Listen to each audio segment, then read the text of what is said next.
Hello दोस्तों, स्वागत है आपका हमारे चैनल मैथ मैजिक में। दोस्तों, मैं आपको पढ़ाने वाला हूँ आज संख्या पद्धति। तो संख्या पद्धति ये क्लास 9 का एक चैप्टर है, संख्या पद्धति। तो इसमें संख्याओं के बारे में जनरली हमको जाना जाता है। देखो, इसमें सर्वप्रथम है प्राकृतिक संख्याएँ। प्राकृतिक संख्याएँ किसे कहते हैं? जो 1 से स्टार्ट होते हैं और लगातार 1, 2, 3, 4, 5 व अनंत तक जाती हैं, उसे कहते हैं हम प्राकृतिक संख्याएँ। यह एक इनफाइनाइट का चिन्ह है। और जब हम क्लास 5 या 6 में जाते हैं तो हमें पता चलता है कि एक 0 भी एक संख्या में ही आता है।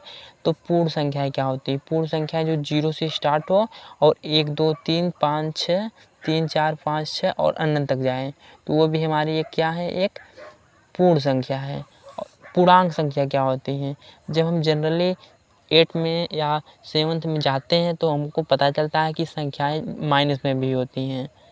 तो जो माइनस में भी होती हैं उसे पूर्ण संख्याएँ, उसे पूर्णांक संख्याएँ कहते हैं। जैसे -3, -2, -1, 0 और 1, 2, 3 ये सब क्या होती हैं? एक पूर्णांक संख्याएँ होती हैं। और एक संख्या होती है दोस्तों परिमेय संख्या। अब परिमेय संख्या के बारे में हम जानेंगे। परिमेय संख्याएँ क्या होती हैं? परिमेय संख्याएँ ऐसी संख्या जो p/q के रूप में हो, यानी p/q के रूप में हो, उसी को हम परिमेय संख्याएँ कहते हैं।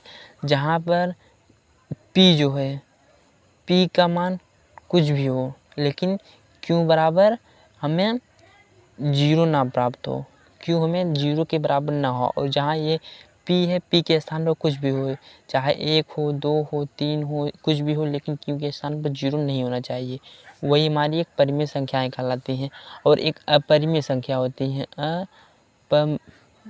अपरिमेय। एक क्या होती है? एक अपरिमेय संख्या होती है। दोस्तों, अपरिमेय संख्या क्या होती है? देखो, जो कर्णी में हो, यानी कर्णी में 2, कर्णी में 3, कर्णी में 4 नहीं हो सकती, क्योंकि कर्णी में 4 का मान 2 होता है। कर्णी में 5, कर्णी में 6, कर्णी में 7, ये सब जो है ये क्या है? एक अपरिमेय संख्या है। तो कर्णी वाली संख्या सभी जो होती हैं वो अपरिमेय संख्या होती हैं। तो हम पहला चैप्टर देखने वाले हैं, प्रश्नावली 1.1। तो इसमें इसमें पहला क्वेश्चन दिया गया है कि क्या शून्य एक परिमेय संख्या होती है? दोस्तों, जो शून्य होती है ना, वो शून्य एक परिमेय संख्याएँ होती है, क्योंकि शून्य की बटे अगर 1 कर दो, या शून्य के बटे 2 कर लो, या शून्य के बटे 3 कर लो, इसका हर तो 0 है नहीं। इसका हर क्या है? 1, 2, 3 आ रहा है, तो इसको हम कह सकते हैं कि ये एक परिमेय संख्या है। तो दोस्तों, यहाँ लिखना पड़ेगा, हाँ, शून्य एक परिमेय संख्या है, परिमेय संख्या है। क्या इसे p/q के रूप में लिखा जा सकता है? हाँ, इसे p/q के रूप में लिखा जा सकता है, जहाँ p और q पूर्णांक है। पूर्णांक यानी जो -3 या -2, -1, 1, 2, 3 कुछ भी हो, यानी p और q का मान क्या हो? कुछ भी हो। तो 0 ऊपर ही रहेगा। फॉर एग्जाम्पल 0/1, 0/2, 0/3, ये सब हमारी क्या है? एक परिमेय संख्या है।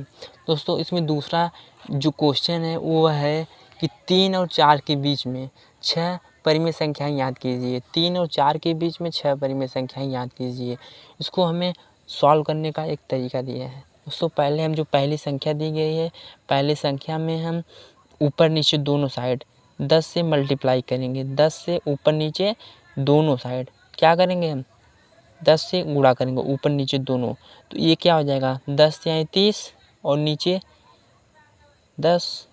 और 4 जो दिया है, 4 में भी हम सेम प्रोसेस अपनाएंगे। 4 × 10 बटे 1 × 10, तो ये क्या हो जाएगा? 40/10। अब इन दोनों संख्याओं में हम 6 परिमेय संख्याएँ याद करेंगे, यानी 30 के बाद क्या आएगा? 31, 31/10। दूसरी परिमेय संख्या क्या आएंगी? 32/10। तीसरी परिमेय संख्या क्या आएंगी? 33/10। चौथी परिमेय संख्या क्या आएगी?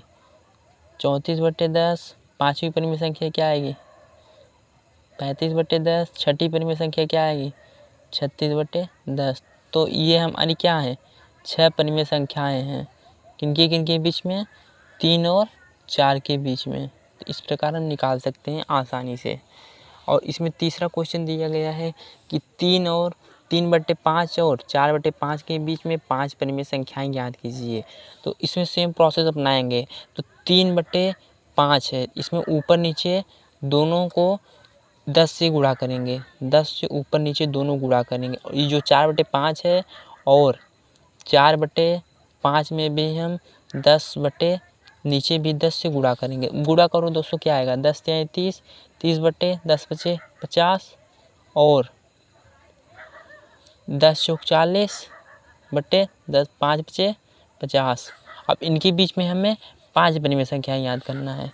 अब 30 है, 30 के बाद क्या आएगा? 31/50 दूसरी परिमेय संख्या है, 32/50 तीसरी परिमेय संख्या है, 33/50 और चौथी परिमेय संख्या है 34/50, पांचवी परिमेय संख्या है 35/50। पहली परिमेय संख्या है 31/50, दूसरी परिमेय संख्या है 32/50 तथा तीसरी परिमेय संख्या है 33/50 और चौथी परिमेय संख्या है 34/50 और पांचवी परिमेय संख्या है 35/50।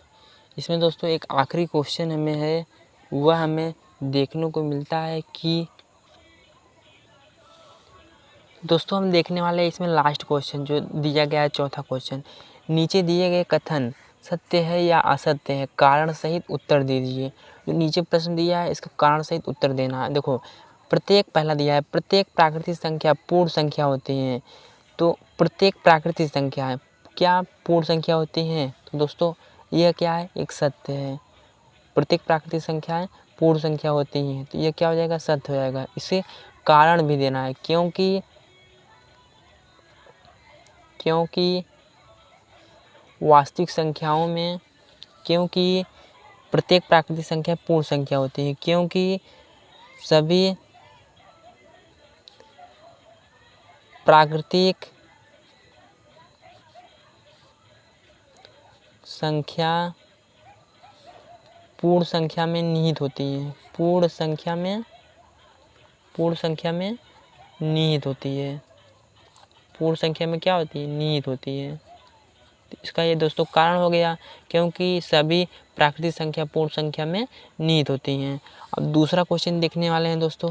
दिया है प्रत्येक पूर्णांक एक पूर्ण संख्या होती हैं। क्या प्रत्येक पूर्णांक एक पूर्ण संख्या होती हैं?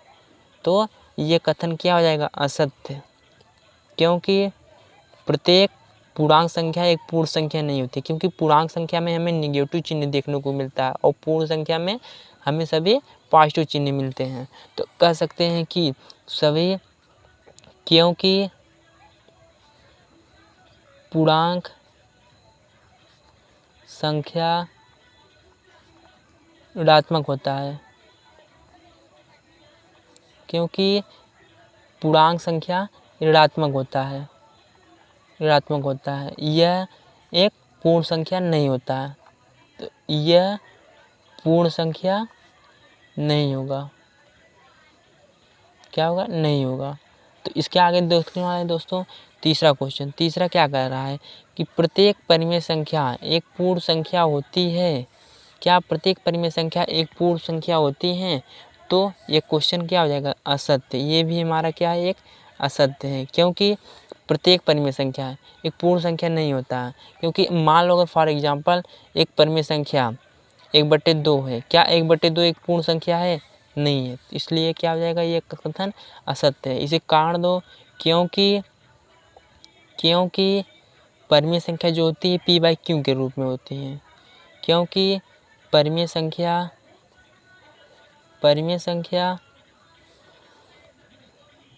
p/q के रूप में